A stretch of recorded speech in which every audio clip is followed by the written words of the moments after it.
dernier quart d'heure de Smart Bourse, c'est le quart d'heure thématique et nous retrouvons régulièrement Jean-Jacques Ohana pour décrypter les signaux que peuvent envoyer les outils d'intelligence artificielle quand il s'agit de comprendre le marché et de gérer des allocations d'actifs. Jean-Jacques, bonsoir. Bonsoir Grégoire. Consultant indépendant, je le rappelle, et membre du board de la FinTech AI for Alpha, d'où cette question qu'on pose à chaque fois, chaque mois avec vous. Que dit l'IA de la situation des marchés et des opportunités d'investissement qu'on trouve aujourd'hui dans un contexte, alors qu'on décrivait avec nos invités jusqu'avant, qui est quand même un contexte assez risquonne, d'appétit pour le risque. Le S&P est au bord des 5000 points. Je le disais sous forme de boutade, c'était l'objectif que beaucoup de stratégistes avaient pour fin 2024. Donc on voit bien quand même le momentum puissant qui se prolonge partant de ce qu'on a vécu en fin d'année. Oui, je pense que personne ne peut aujourd'hui, même si dans les prospectives après ça peut varier, mais personne ne peut nier aujourd'hui que les marchés sont globalement bien orientés et globalement très résilients. Alors je m'explique. Finalement, depuis le pivot de la Fed à mi-décembre, où en fait on avait cette réunion de la Fed extrêmement importante, où notamment les dots de la Fed, c'est-à-dire ces anticipations de politique monétaire, ont changé vers une politique monétaire plus accommodante et plus de baisse de taux en 2024. On a eu un emballement des marchés. Et à l'époque, comme pendant tout l'automne 2023, on aurait pu craindre que finalement la hausse des marchés était intimement liée à ce scénario de baisse de taux qui s'inscrivait en fin d'année. Sur la baisse de taux, le moins qu'on puisse dire, c'est qu'on est déçu parce qu'en fait, elle est différée, parce que l'économie est plus résiliente, parce que l'inflation aussi est plus persistante qu'on ne pouvait l'escompter. Partout, pas seulement aux États-Unis, mais aussi en Europe. Ouais, en Europe. Voilà. On appelle ça sticky, mais c'est vraiment le terme. C'est qu'en fait, elle peine à redescendre vers l'objectif des 2%.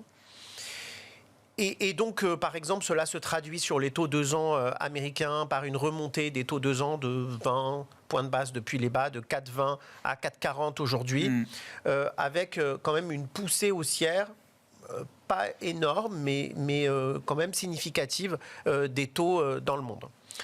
Et donc, on aurait pu craindre que ce scénario, conjugué au fait que la Chine peine à relancer son économie, on le voit avec la baisse des marchés chinois depuis le début de l'année, entre moins 3 et moins 7% selon les indices.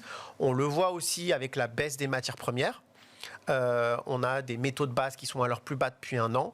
On a des ressources de base, le secteur action qui est mal orienté en Europe, une des plus mauvaises performances depuis le début de l'année.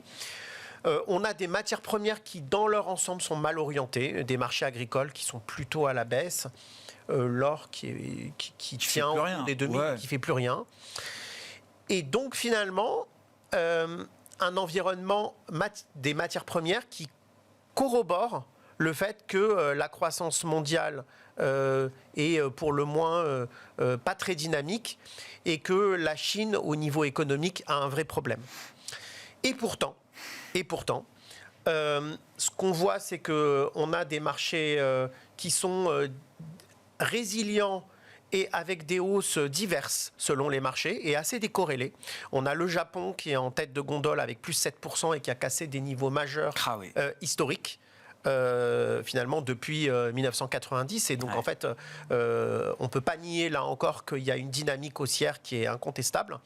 Il faut voir aussi que la hausse de taux américain a fait revenir le dollar-yen dans une position qui est maintenant aujourd'hui très proche des 150 à nouveau. Dollar-yen à 150.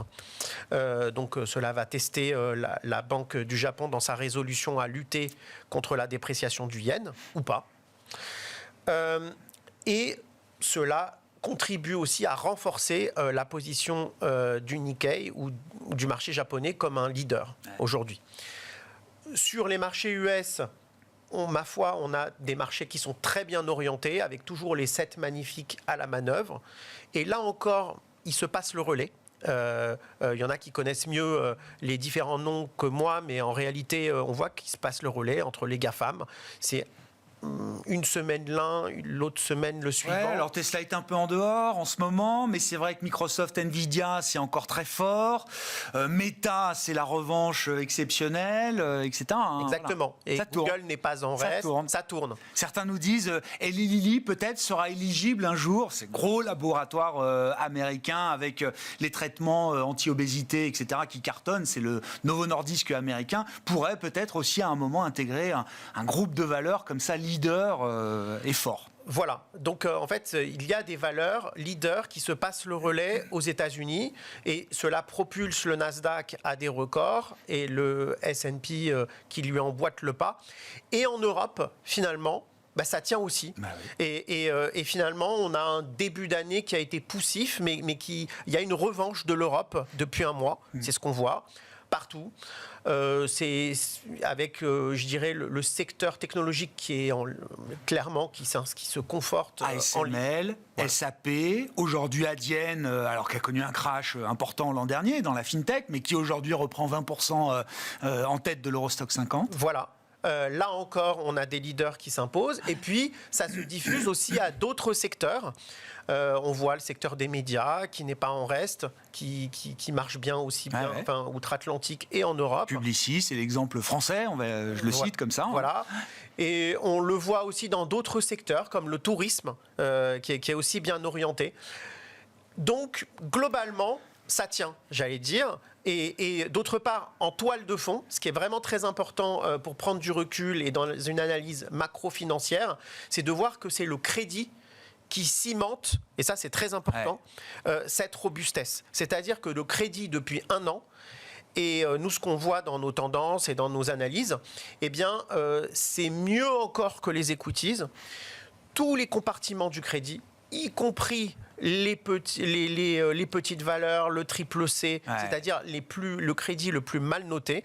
Alors c'est peut-être dû à un défaut de gisement et à un défaut d'offre, mais il n'empêche qu'aujourd'hui le financement est bon sur les marchés. Il est correct. Ce que disent les analystes bottom-up sur le crédit. Hier, on faisait le point avec le patron des gestions obligataires d'Allianz sur ce fameux mur de la dette pour les corporates. J'entends. Alors, on nous disait au début, ça va être mi-2024, et puis ça a été reporté à 2025. Aujourd'hui, avec notamment le mois de janvier, qui a été un marché primaire très dynamique, qui a permis aux émetteurs de venir vraiment se refinancer massivement, c'est 2026. C'est-à-dire que le mur est déjà reporté à 2026. Et comme vous le disiez, c'est un point clé, y compris pour des investisseurs actions. Voilà, c'est vraiment le crédit qui nous fait voir le verre à moitié plein, si vous voulez. Parce qu'après, on va parler du verre à moitié vide. Mais ce qui fait pencher la balance du côté risk-on, c'est le fait que pour l'instant, le financement sur les marchés est fluide. Je vous amène au verre à moitié vide, Jean-Jacques. Si c'est vraiment risk-on, pourquoi est-ce qu'on ne voit pas le S&P 493 ou le S&P équipondéré ou le Russell 2000 ou les indices small et mid cap qui s'effondraient encore en Chine en début de semaine, mais je parle même de l'Europe. Pourquoi est-ce qu'on ne voit pas ces marchés-là attirer plus de flux et d'investisseurs ? Alors, il y a plusieurs raisons.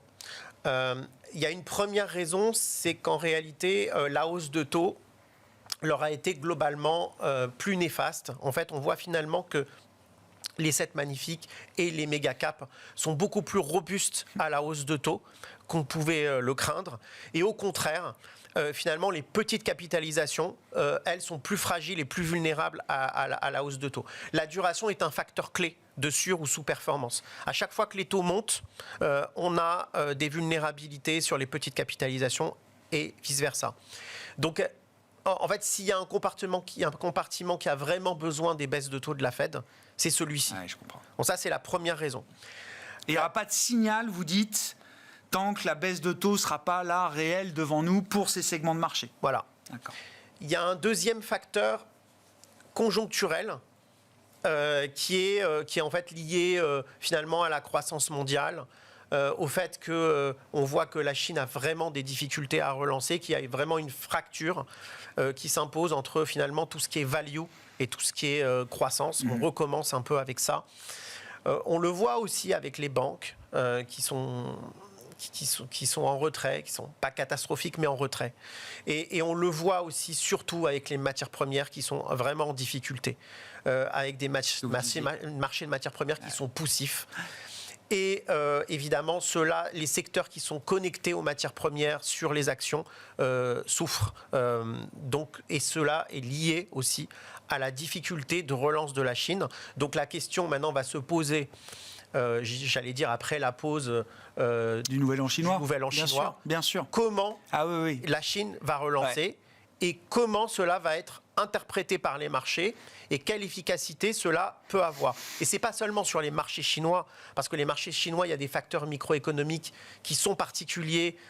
On ne va pas s'étendre ici sur ces facteurs micro, mais surtout sur la macro en réalité. Ouais. Donc on va tout de suite le voir avec la réaction à ces plans de relance des matières premières et des marchés de ressources de base en Europe. On verra ce que nous dira la Chine dans son entrée dans l'année du dragon de bois, puisque ce sera le symbole chinois des 12 prochains mois. C'est la nouvelle année lunaire. Et d'ailleurs, dès demain, les marchés chinois sont fermés pendant plus d'une semaine. Donc on suivra évidemment le retour des investisseurs en Chine et de la réouverture de ces marchés dans un peu plus d'une semaine maintenant. Merci beaucoup Jean-Jacques. Merci de nous faire profiter régulièrement des signaux qui sont envoyés par l'intelligence artificielle, les outils d'intelligence artificielle qui sont développés par la FinTech AI4Alpha. Vous êtes membre du board de AI4Alpha et consultant indépendant. Voilà pour ce dernier quart d'heure de Smart Bourse. De retour demain évidemment à 17h en direct sur Bismart.